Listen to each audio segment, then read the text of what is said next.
Now it's amazing what doesn't exist in the real world. For example, in the real world there aren't any things, nor are there any events. That doesn't mean to say that the real world is a perfectly featureless blank. It means that it is a marvelous system of wiggles in which we descry things and events in the same way as we would project images on a Rorschach blot or pick out particular groups of stars in the sky and call them constellations, as if they were separate groups of stars. Well, they're groups of stars in the mind's eye, in our system of concepts. They are not out there as constellations already grouped in the sky. So in the same way, the difference between myself and all the rest of the universe is nothing more than an idea. It is not a real difference. And meditation is the way in which we come to feel our basic inseparability from the whole universe. And what that requires is that we shut up. That is to say, that we become interiorly silent and cease from the interminable chatter that goes on inside our skulls. Because you see, most of us think compulsively all the time. That is to say, we talk to ourselves. And I remember when I was a boy, we had a common saying, talking to yourself is the first sign of madness.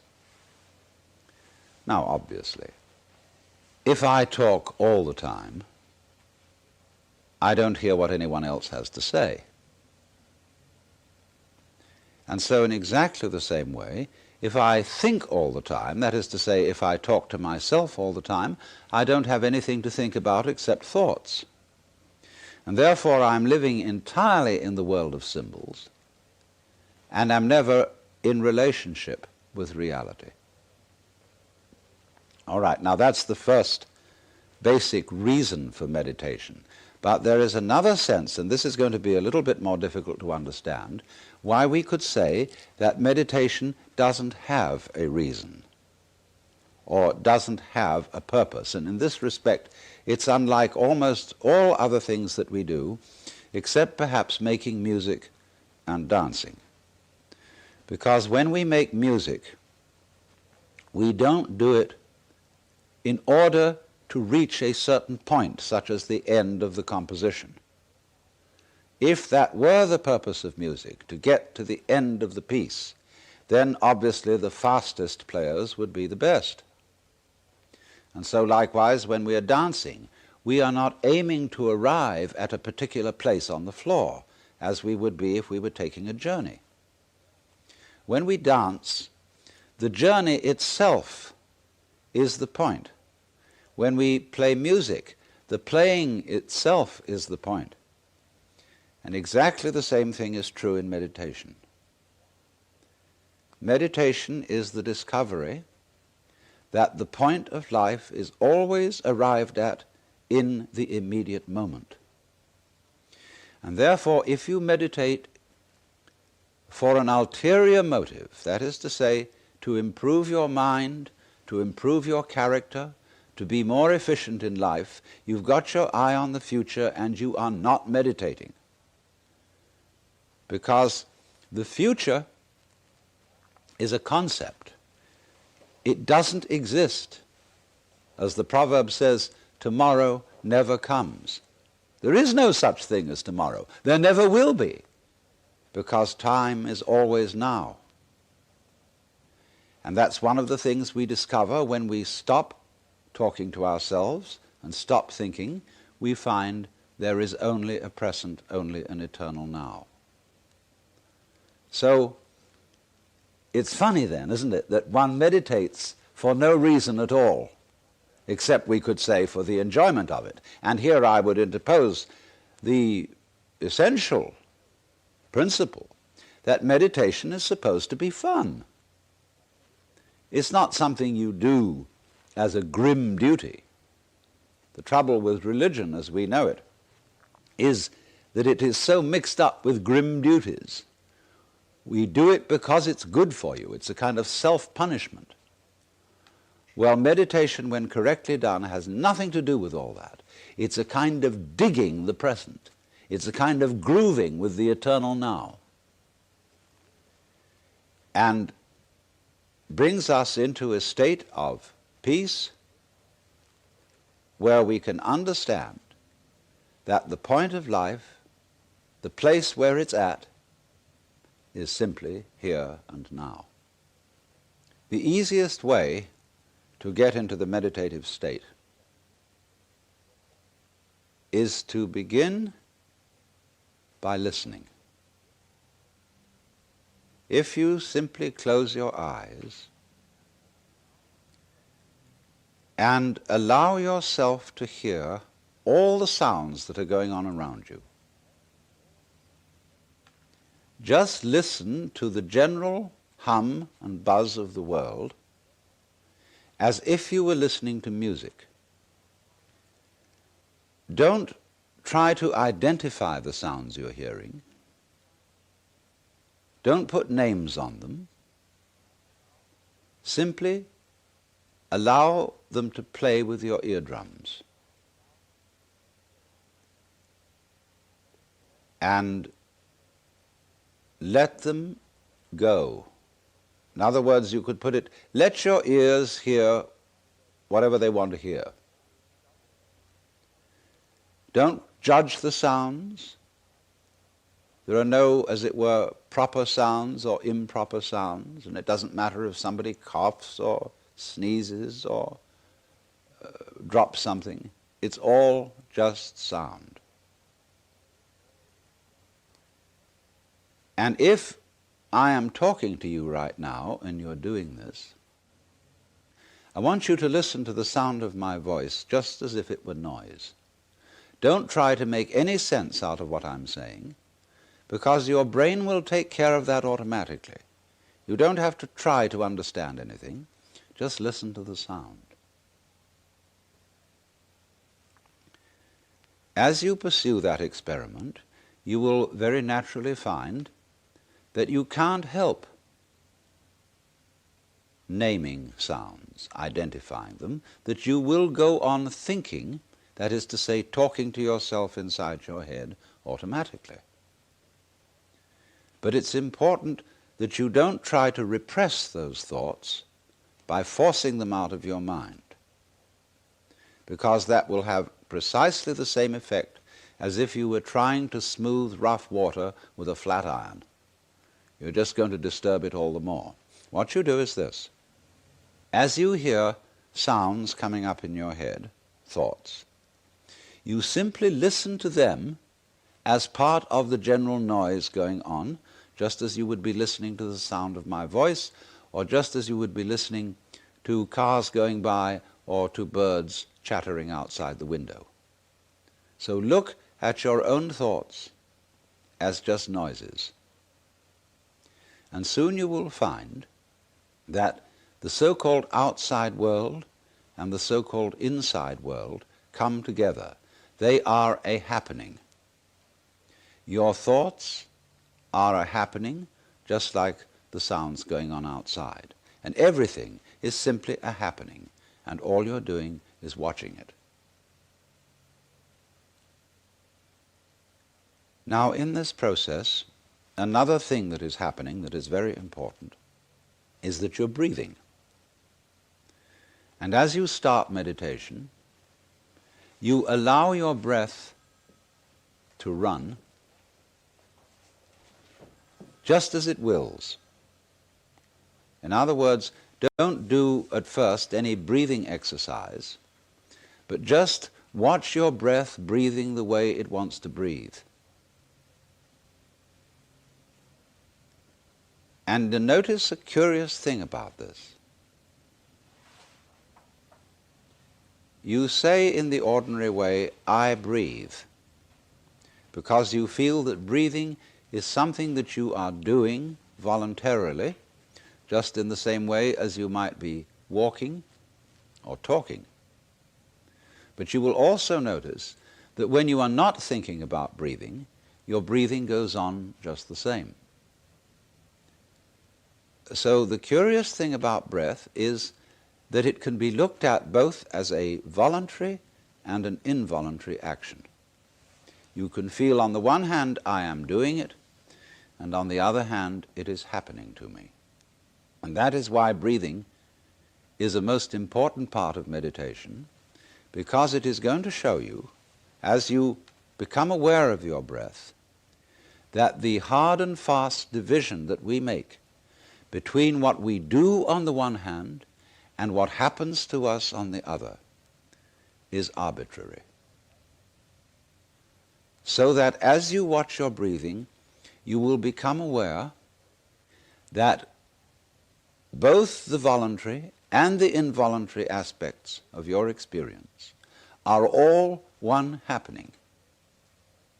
Now that may at first seem a little scary, because you may think, well, am I just the puppet of a happening, the mere passive witness of something that's going on completely beyond my control? Or on the other hand, am I really doing everything that's going along? Well, if I were, I should be God. And that would be very embarrassing, because I would be in charge of everything. That would be a terribly responsible position. The truth of the matter, as you will see it, is that both things are true. You can see it that everything is happening to you, and on the other hand, you're doing everything. For example, it's your eyes that are turning the sun into light. It's the nerve ends in your skin that are turning electric vibrations in the air into heat and temperature. It's your eardrums that are turning vibrations in the air into sound, and in that way you are creating the world. But when we are not talking about it, when we are not philosophizing about it, then there is just this happening, this, and we won't give it a name. So then, let me connect this with the problem of birth and death, which puzzles people enormously, of course. Because in order to understand what the self is, you have to remember that it doesn't need to remember anything. Just like you don't need to know how you work your thyroid gland. So then, when you die, you're not going to have to put up with everlasting non-existence, because that's not an experience. A lot of people are afraid that when they die, they're going to be locked up in a dark room forever. And sort of undergo that. But one of the most interesting things in the world, this is a yoga, this is a way of realization. Try and imagine what it will be like to go to sleep and never wake up. Think about that. Children think about it. It's one of the great wonders of life. What will it be like to go to sleep and never wake up? And if you think long enough about that, something will happen to you. You will find out, among other things, that it'll pose the next question to you: what was it like to wake up after having never gone to sleep? That was when you were born. You see, you can't have an experience of nothing. Nature abhors a vacuum. So after you're dead, the only thing that can happen is the same experience, or the same sort of experience, as when you were born. In other words, we all know very well that after people die, other people are born. And they're all you. Only you can only experience it one at a time. Everybody is I. You all know you are you. And wheresoever beings exist throughout all galaxies, it doesn't make any difference. You are all of them. And when they come into being, that's you coming into being. You know that very well. Only you don't have to remember the past. In the same way, you don't have to think about how you work your thyroid gland or whatever else it is in your organism. You don't have to know how to shine the sun. You just do it. Like you breathe.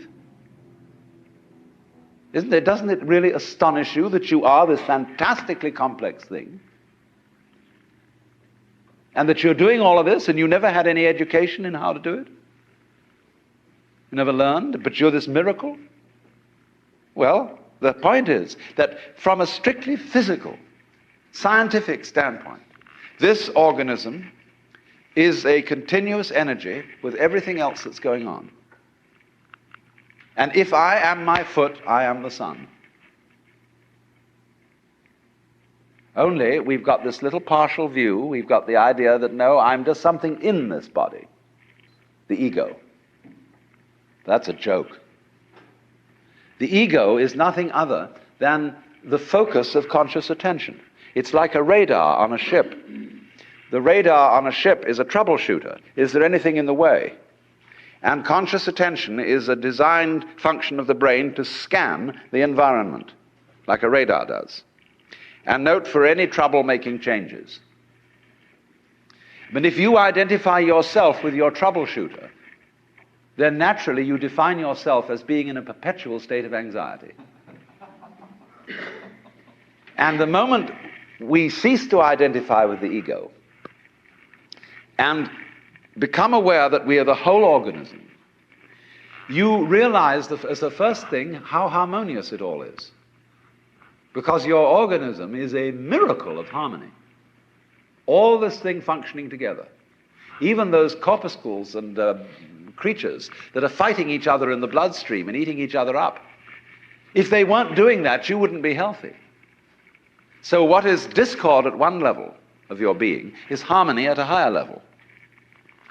And you begin to realize that, and you begin to be aware too that the discords of your life and the discords of people's life, which are a fight at one level, at a higher level of the universe, are healthy and harmonious. And you suddenly realize that everything that you are and do is at that level as magnificent and as free of any blemish as the patterns in waves, the markings in marble, the way a cat moves, and that this world is really okay and can't be anything else, because otherwise it couldn't exist. But the reality underneath physical existence, or which really is physical existence, because in my philosophy there's no difference between the physical and the spiritual. These are absolutely out-of-date categories. It's all process. It isn't stuff on the one hand and form on the other. It is pattern. Life is pattern. It is a dance of energy.